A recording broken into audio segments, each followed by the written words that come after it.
Alhamdulillahi Rabbil Alamin.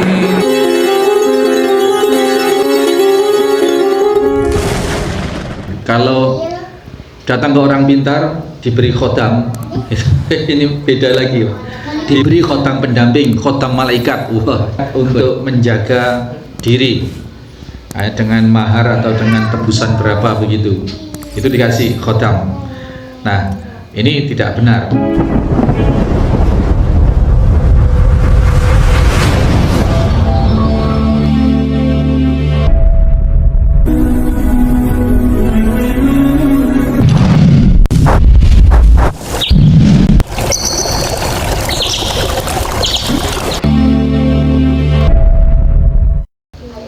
Bismillahirrahmanirrahim. Assalamualaikum warahmatullahi wabarakatuh.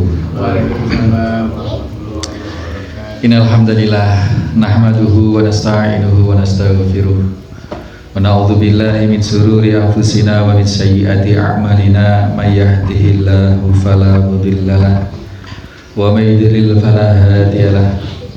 Asyhadu an la ilaha illallah wahdahu la syarikalah. Asyhadu anna Muhammadan abduhu wa rasuluhu wa ba'd. Hadirin hadirat, Bapak Ibu, adik-adik, anak-anak sekalian yang di majelis taklim Aula Yatim Center Al-Firos Situbondo maupun yang dimanapun saat ini menyimak kajian ini, rahimani wa rahimakumullah.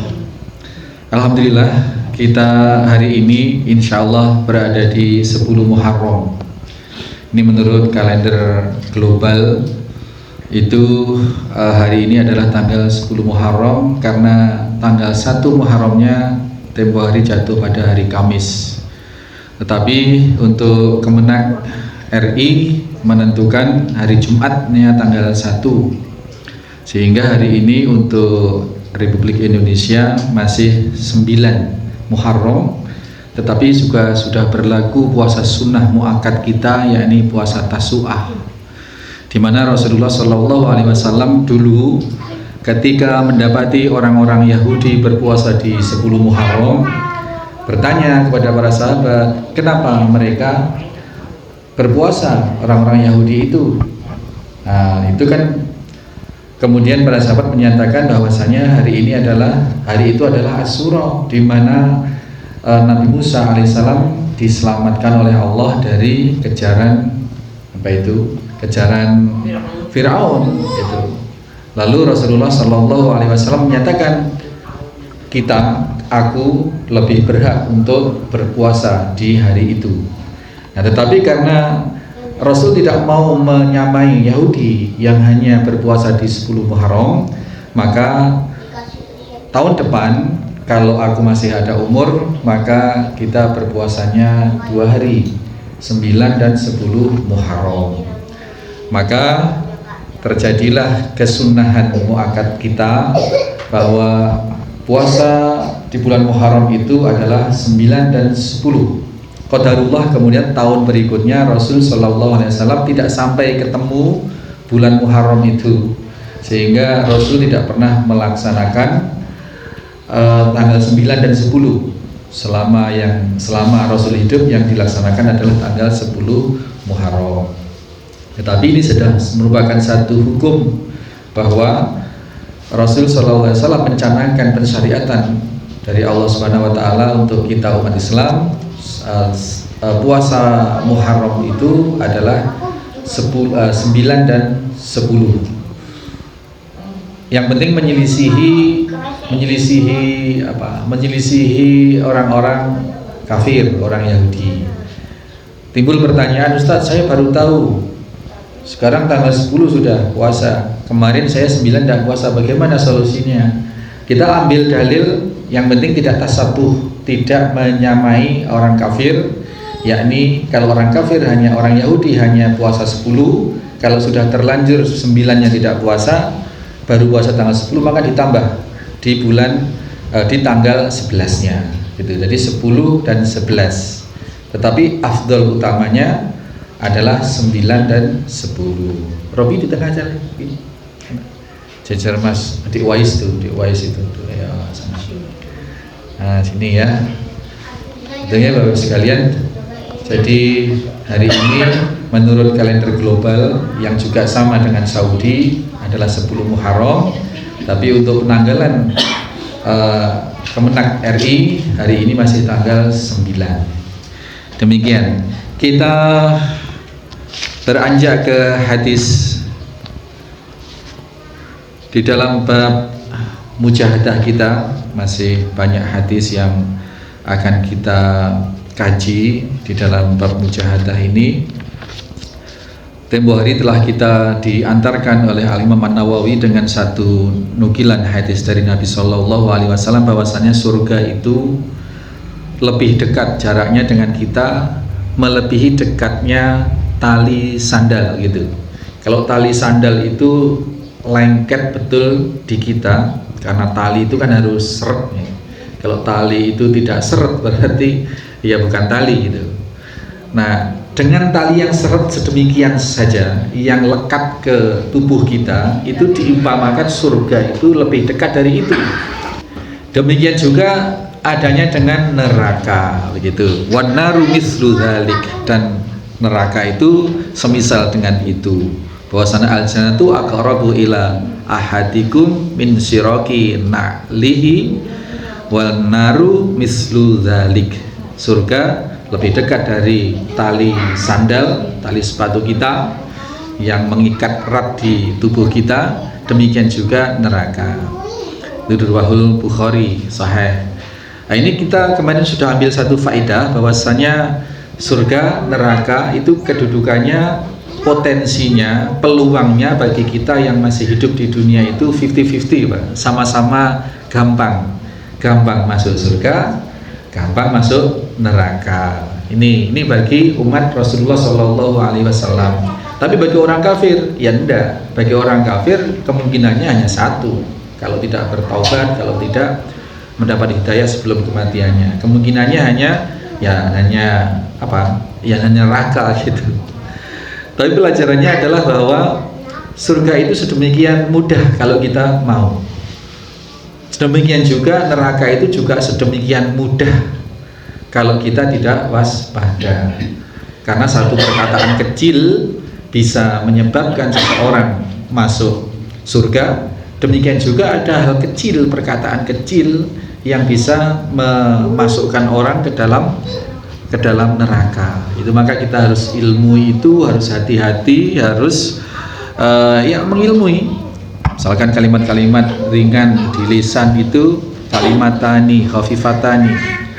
Kalimat yang ada dua kalimat yang ringan di lisan tetapi memiliki bobot timbangan di mizan. Itu subhanallahal azim, subhanallahil azim, subhanallah wa bihamdihi, subhanallahil azim. Terus ada subhanahu tumlaul mizan wa subhanallah walhamdulillahi.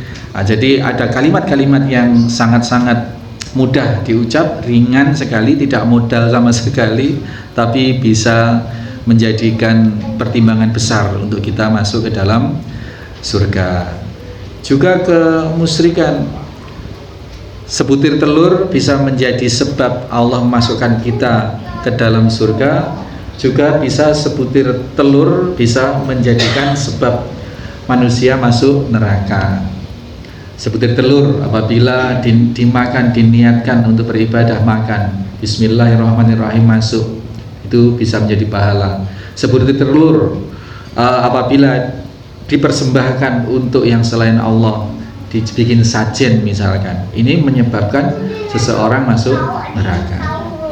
Seekor semut bisa berkorban dengan seekor nyamuk, berkorban atas nama selain Allah dengan seekor nyamuk, terjadi kemusyrikan, bisa masuk neraka. Banyak kisah-kisah yang memang sudah masyhur, bagaimana perbuatan-perbuatan yang sepertinya kecil tetapi sangat fatal di sisi Allah, yakni terjerumus ke dalam kemusyrikan. Niatnya ibadah, niatnya melakukan sesuatu ritual yang sepertinya ibadah, tetapi karena tidak dituntunkan oleh Allah, oleh Rasulullah, ngarang-ngarang sendiri, itu pun bisa menjadikan sebab seseorang di dalam kemurkaan Allah Subhanahu wa taala karena menyelisihi Nabi. Man amila amalan laisa lahu amruna fahuwa raddun. Barang siapa yang mengerjakan pekerjaan amalan ibadah yang tidak ada perintah dari kami, kata Nabi sallallahu alaihi wasallam, itu adalah kesia-siaan dan kebinasaan. Ini maka kita perlu ngaji, perlu mengilmui. Oh, kalau panen kita bagaimana cara bersyukurnya? Apa bikin jok bakal dibawa ke sawah? Apa bagaimana?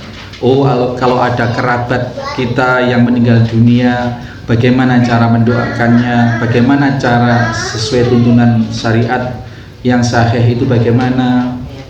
Mendoakannya bagaimana? Mensolatinya bagaimana? Ini semua lengkap dituntunkan oleh baginda Nabi Shallallahu Alaihi Wasallam. Kita tinggal itba, mutabaah, mengikuti apa yang sudah Nabi dan para sahabat lakukan. Itu saja, tidak ngadi-ngadi, tidak nganeh-nganeh, yang justru itu akan menimbulkan banyak mudarat dari segi biaya, dari segi potensi konflik antar keluarga, potensi macam-macam.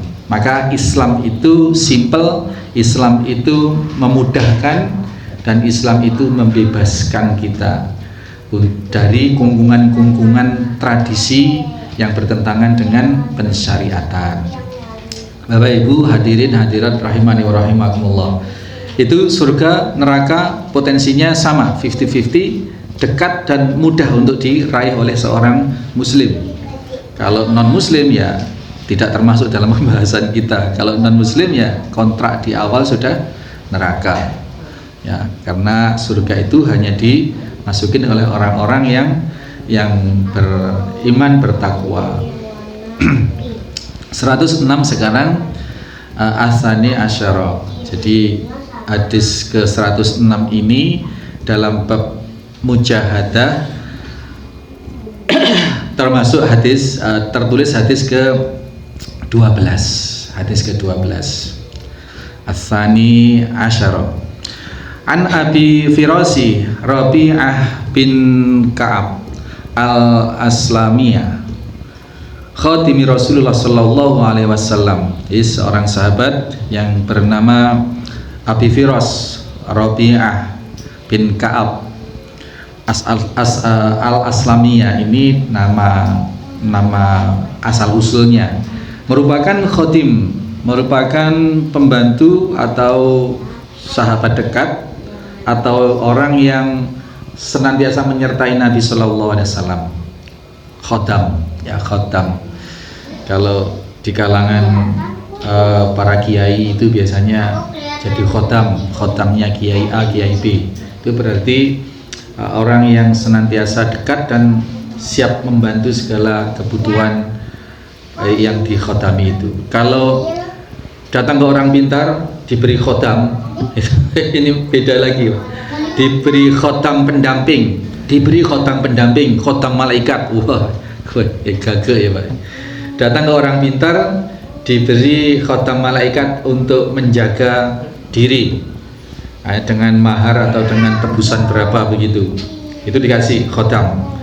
Nah, ini tidak benar, maka malaikat itu tidak bisa disuruh-suruh oleh manusia itu. Tidak ada malaikat yang diformula jadi jimat kemudian disuruh mendampingi manusia, itu tidak ada. Khotam itu adalah pendamping yang membantu segala kebutuhan yang didampingi. Khatimi Rasulullah Sallallahu Alaihi Wasallam. Sahabat Abi Firas ini adalah salah satu khotam atau khatimah Rasulullah, salah satu khatimnya Rasulullah Sallallahu Alaihi Wasallam. Wa min ahli sufah, dari golongan orang-orang ahli sufah itu orang yang berpakaian kasar, tebal, kasar, dari bahan yang tidak lembut, tidak halus, yang murah. Maknanya ini adalah orang miskin, Pak. Dari kalangan orang-orang fakir ini.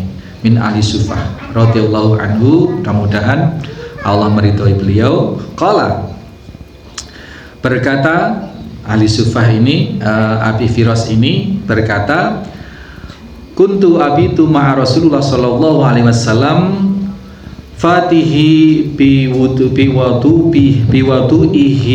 wa hajatihi. Suatu ketika aku membawakan air, mengantarkan air untuk Rasulullah SAW buat keperluan berwudu dan hajat yang lain.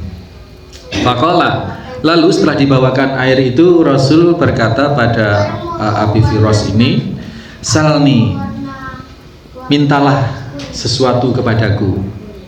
Tunggu, salni.